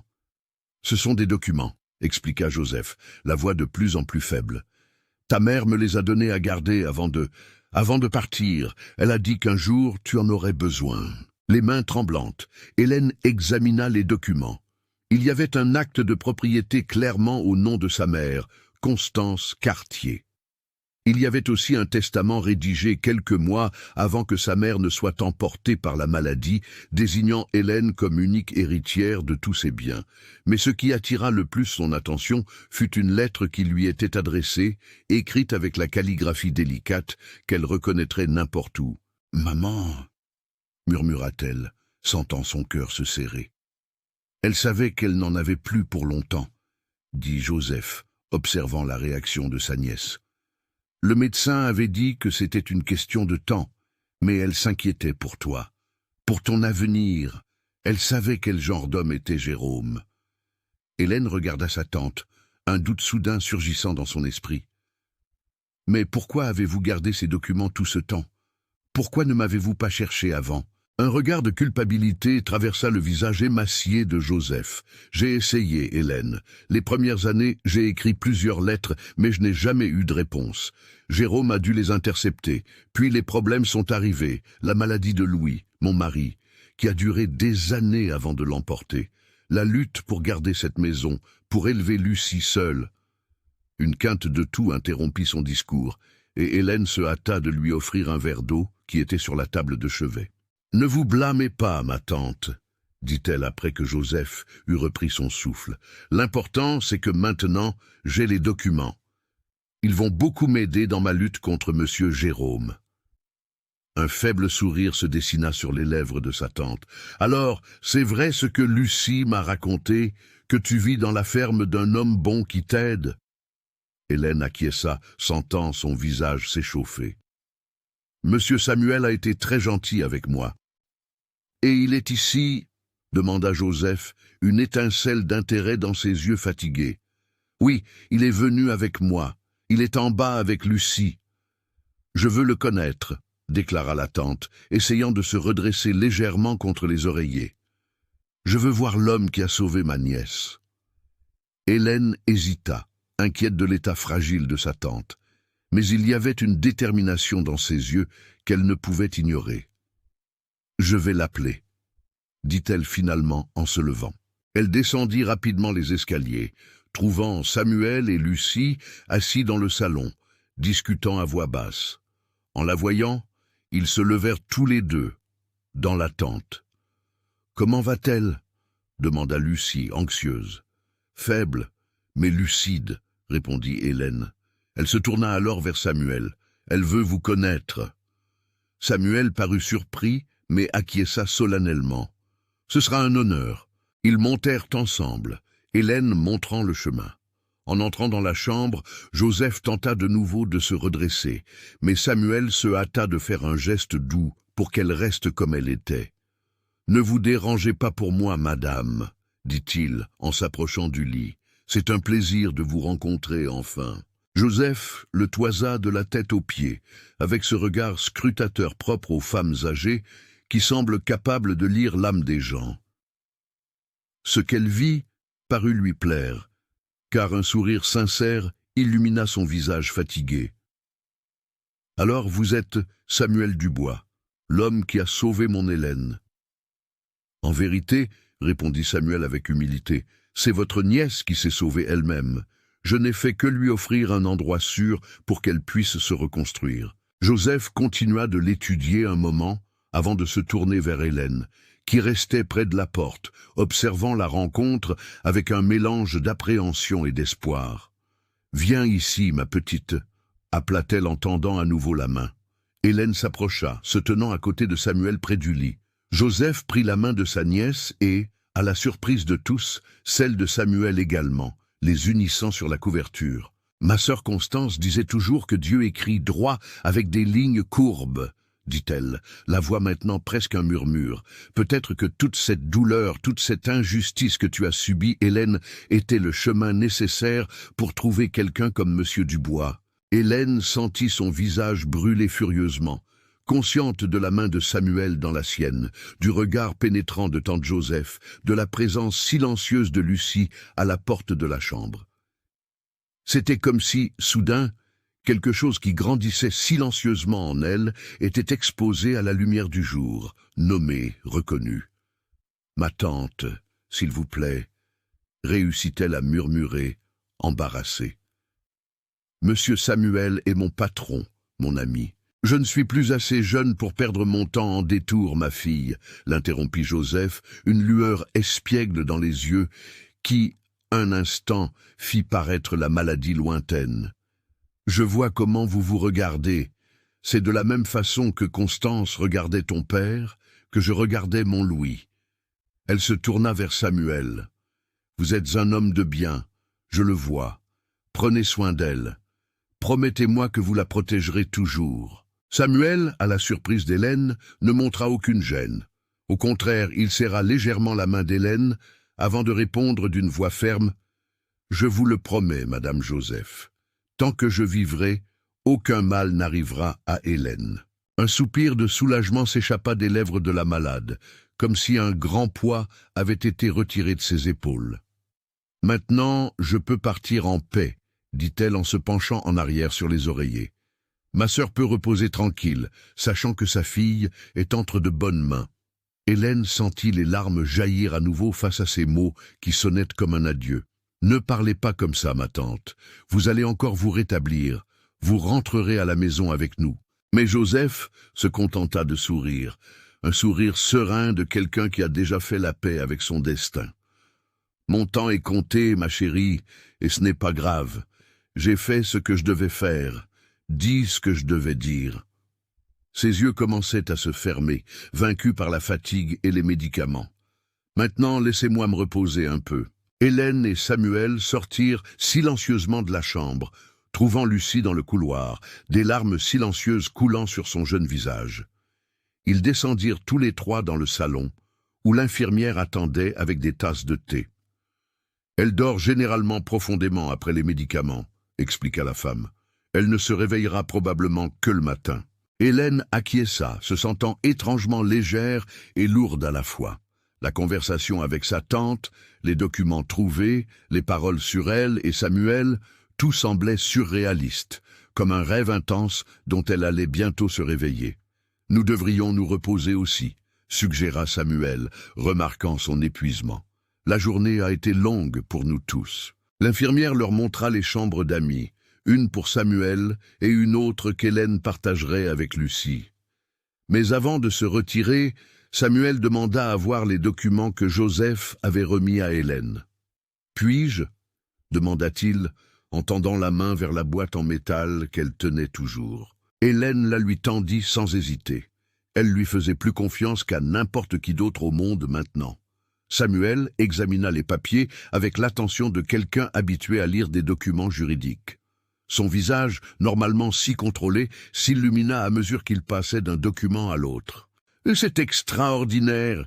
dit-il finalement, regardant Hélène avec une lueur de triomphe dans les yeux. « Ces papiers sont exactement ce dont nous avions besoin. Le testament, en particulier, est clair et sans équivoque. Votre mère vous a tout laissé, sans aucune ambiguïté juridique que Jérôme puisse exploiter. » Hélène sentit une vague de soulagement parcourir son corps fatigué. « Alors, c'est fini. Nous pouvons enfin tout régler ?»« Presque !» répondit Samuel en remettant soigneusement les documents dans la boîte. « Nous devons encore les présenter officiellement au tribunal, faire face à toute contestation finale que Jérôme pourrait tenter, mais avec ces preuves en main, notre position est bien plus forte. » Il fit une pause, la regardant intensément. « Vous allez récupérer ce qui vous revient de droit, Hélène. C'est une promesse. » À ce moment, épuisée par le voyage, par l'émotion des retrouvailles avec sa tante, Hélène ressentit une envie presque irrésistible de se jeter dans les bras de cet homme qui avait si complètement changé sa vie, d'exprimer d'une manière ou d'une autre la gratitude et l'affection qui grandissaient en elle. Mais elle se retint, consciente de la présence de Lucie et de l'infirmière, des convenances qui avaient toujours marqué sa relation avec Samuel. Au lieu de cela, elle tendit simplement la main et toucha légèrement son bras. « Merci », dit-elle, mettant dans ce simple mot tout le sentiment qu'elle ne pouvait exprimer ouvertement. Samuel couvrit sa main de la sienne, un geste bref mais chargé de sens. « Il n'y a pas de quoi. » Et ainsi, avec ce simple contact, avec ces mots non dits, ils scellèrent une promesse silencieuse, une promesse qui, à ce moment-là, ils savaient tous les deux, allait bien au-delà des documents juridiques et des propriétés contestées. C'était une promesse d'avenir, de possibilité, d'un nouveau départ, un départ qui enfin semblait à portée de main. Le voyage de retour de la capitale vers le domaine Sainte-Rita fut silencieux. Hélène gardait la petite boîte en métal sur ses genoux comme un trésor, son passeport pour la liberté. Tante Joseph était partie sereinement dans son sommeil, 3 jours seulement après leur arrivée à Clermont-Ferrand. Hélène était restée à ses côtés jusqu'à la fin, reconnaissante pour la garde des précieux documents et engagée à prendre soin de Lucie, qui avait accepté l'invitation à vivre à la ferme. Samuel avait soutenu l'idée, suggérant que la jeune fille pourrait aider à l'école qu'il prévoyait d'ouvrir pour les enfants des employés. Maintenant, Lucie dormait sur la banquette opposée, tandis qu'Hélène et Samuel partageaient ce silence chargé de mots non dits, de sentiments qui prenaient racine de plus en plus profondément. « À quoi pensez-vous » demanda finalement Samuel, sa voix basse pour ne pas réveiller la jeune fille. « À tout » répondit honnêtement Hélène, « aux documents, à la promesse faite à ma tante, à Lucie, à nous. » Le dernier mot sortit presque comme un murmure. Samuel se tourna pour la regarder. « Hélène, Il fut interrompu par une violente secousse de la calèche. Une des roues avait été endommagée par une pierre au milieu de la route.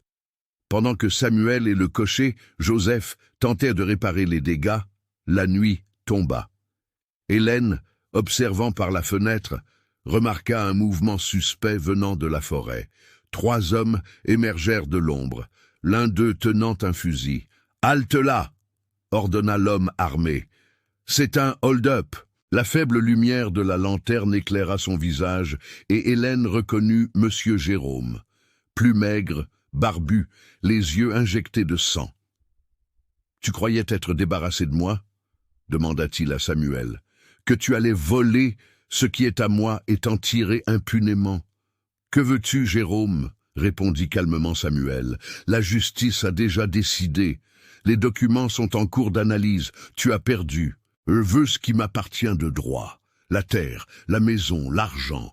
Et je veux récupérer cette ingrate pour qu'elle apprenne à me respecter. À l'intérieur de la calèche, Hélène trouva le fusil que Samuel gardait sous la banquette. Elle ouvrit brusquement la porte et pointa l'arme en direction des agresseurs. « Éloignez-vous de lui, monsieur Jérôme !» cria-t-elle d'une voix ferme. Le beau-père se retourna, surpris. « Baisse cette arme, petite. Tu ne sais même pas t'en servir. »« J'en sais assez, » mentit Hélène en s'avançant. « Et après tout ce que vous m'avez fait, je n'ai plus rien à perdre. » Les complices de Jérôme, plus ivres que dangereux, commencèrent à reculer. « On est venu pour l'argent, » murmura l'un d'eux. « Tu n'as rien dit à propos d'une femme armée. »« J'ai les documents, monsieur Jérôme, » déclara Hélène. « Les originaux que ma mère a cachés chez tante Joseph, le testament, l'acte de propriété, tout. La maison est à moi, la terre est à moi, vous n'avez droit à rien. » La révélation frappa Jérôme comme un coup physique. « Tu mens !» cria-t-il, mais il y avait du doute dans sa voix. « Elle vous craignait, » corrigea Hélène. « Partez et ne revenez jamais. Ou la prochaine fois, je n'hésiterai pas à appuyer sur la gâchette. » C'était un bluff, bien sûr. Hélène n'aurait pas été capable d'ôter une vie, mais quelque chose dans sa posture convainquit Jérôme, qui lança un dernier regard de haine avant de disparaître dans l'obscurité de la forêt. Le fusil glissa des mains tremblantes d'Hélène, qui serait tombée si Samuel ne l'avait pas rattrapée. « Hélène, ça va ?» Elle acquiesça, incapable de parler. Samuel la serra fort dans ses bras et Hélène s'autorisa à pleurer librement, ses larmes tachant sa chemise en sanglots qui venaient du fond de son âme. « Tout va bien, » murmura-t-il. « C'est fini, Hélène, c'est vraiment fini maintenant. » Cette confrontation marqua la fin d'un chapitre douloureux. Le dernier lien avec le passé avait été rompu. Lorsqu'ils s'arrêtèrent pour se reposer le lendemain matin, Hélène et Samuel se retrouvèrent enfin seuls. Lucie s'était éloignée avec Joseph pour cueillir des baies sauvages. « Nous devons parler de ce qui s'est passé, » dit Samuel. « De la façon dont j'ai affronté Jérôme. »« Non, » sourit-il, ses yeux fixés sur les siens. « De ça, et sans plus de mots, il l'embrassa. C'était un baiser doux, presque hésitant. Hélène, surprise, resta immobile un instant.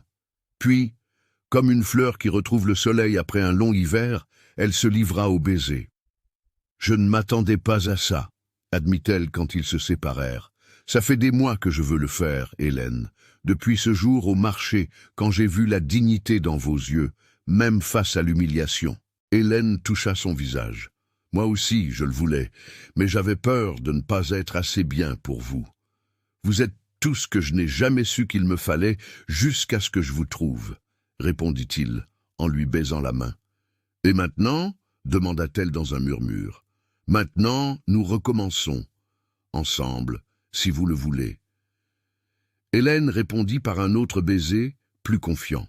6 mois plus tard, la chapelle du domaine Sainte-Rita était décorée de fleurs des champs. Le père Joseph attendait près de l'autel, tandis que Samuel attendait, nerveux dans son costume sombre. Lucie, qui donnait maintenant des cours dans la petite école de la ferme, entra la première avec un bouquet de fleurs sauvages. Puis, Hélène apparut dans une robe bleu clair, la couleur du ciel des matins d'espoir. À son cou, un camée qui avait appartenu à sa mère. La maison de Saint-Jean-des-Sources, désormais légalement sienne, Hélène avait décidé de la transformer en école, un lieu d'apprentissage et non plus d'oppression. En marchant vers l'autel, Hélène se sentit enfin complète. Les cicatrices du passé étaient toujours là, mais elles ne définissaient plus son destin. Elle avait un nom respecté, un vrai foyer, un amour né de la compréhension mutuelle et du respect. Quand Samuel prit ses mains devant l'autel, Hélène sut qu'elle avait trouvé sa place dans le monde, dans cet espace entre les battements de son cœur et les siens.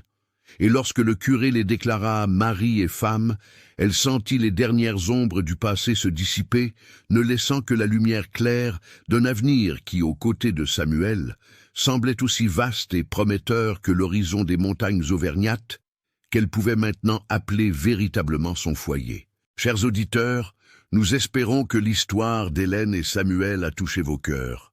Ce parcours de résilience, de courage et d'amour véritable nous rappelle que même dans les moments les plus difficiles, il y a toujours la possibilité d'un nouveau départ. Pour continuer à explorer des histoires émouvantes comme celle-ci, nous avons préparé une playlist spéciale avec des récits tout aussi captivants qui abordent les thèmes de la résilience et de la rédemption. Retrouvez-la en cliquant sur le lien à gauche. Si cette histoire a touché votre cœur, n'oubliez pas de vous abonner à notre chaîne et de laisser un j'aime sur cette vidéo.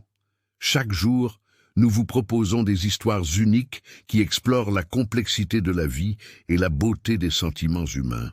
Et vous, avez-vous déjà vécu ou été témoin d'une histoire de nouveau départ aussi transformatrice que celle d'Hélène? Partagez-la avec nous dans les commentaires. Votre expérience peut inspirer d'autres personnes qui traversent des moments difficiles. Nous attendons avec impatience vos réactions et espérons vous retrouver dans notre prochaine vidéo.